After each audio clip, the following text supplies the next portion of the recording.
issues addressed as soon as possible.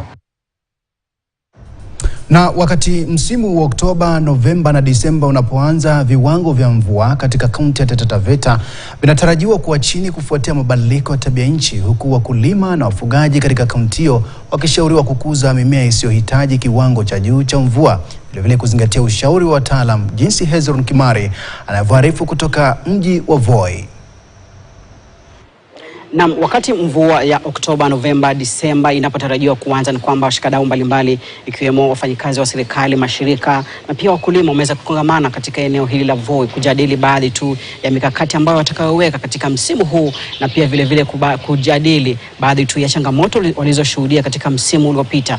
Na sasa nitakuwa napata fursa kusikia kauli ama kuzungumza na mkurugenzi wa masuala ya utabiri wa hali ya anga katika kaunti ya Taita Taveta. Pengine aweze kutuelezea hali iko vipi na pia nini kinafaa kufanyika hasa kwa wakulima.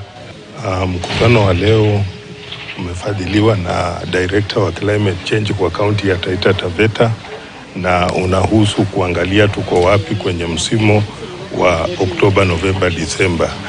Na tukiangalia kwa ufupi, tunajua ya kwamba mahali tumefikia kufikia leo ni ya kwamba mvua ilianza kunyesha tarehe 6 mwezi wa Novemba. Tulikuwa tumetoa utabiri pale awali tukisema ya kwamba mvua za vuli zingeanza kuanzia tarehe 1 hadi tarehe 14 ya mwezi wa 11 wa mwaka huu wa 2024. Na tunatarajia mvua zenyewe ziko chini ya wastani kwenye msimu, na kando na hayo pia tunatarajia distribution ya mvua iwe duni kwa wakati na kimaeneo. Pengine hali hii inamaanisha vipi? Mnashauri vipi wakulima wafanye vipi katika msimu huu?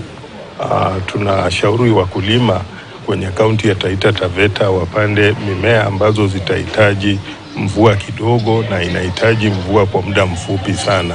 Kwa mfano wakipanda kunde, wakipanda vitu kama kitchen gardening na mambo kama hayo, lakini wasipande mahindi ambayo yanahitaji mvua kwa muda mrefu.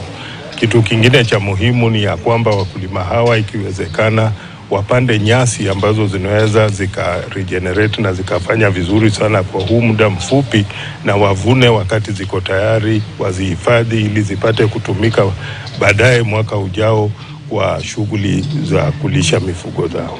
Tukizungumzia msimu uliopita, pengine hali inakuwaje? Msimu uliopita unaona kuna mazao ambayo yalipatikana ya kutosha, kwamba pengine mnaona inaweza saidia wakulima kusonga mbele katika kipindi hichi ambacho tunatarajia mvua itakuwa ya chini?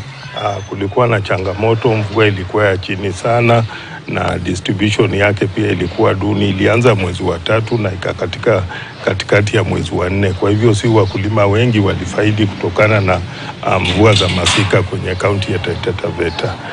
Kando na hayo pia huwa tunahimiza watu wote wa kaunti ya Taita Taveta kuhakikisha ya kwamba wamevuna maji ya kuna hii nyumba zao, kuna surface runoff kwenye vidimbwi zao ili wapate kutumia hayo maji baada ya mvua za vuli.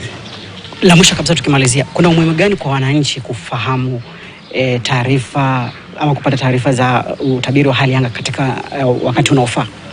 Asante. Ujumbe huu unawasaidia kujipanga ni nini watafanya pale shambani. Kwa mfano, wakati tunatarajia mvua, mara nyingi tunawaambia wazibue vidimbwi vyao viwe tayari kuhifadhi maji, watayarishe mashamba na wajipange watafanya nini kwenye msimu wakati mvua za vuli zinapoingia.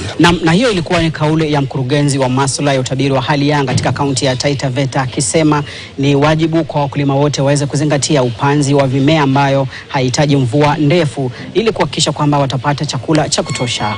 Nikiripotia KTN News kutoka Voi, mimi Hezron Kimari.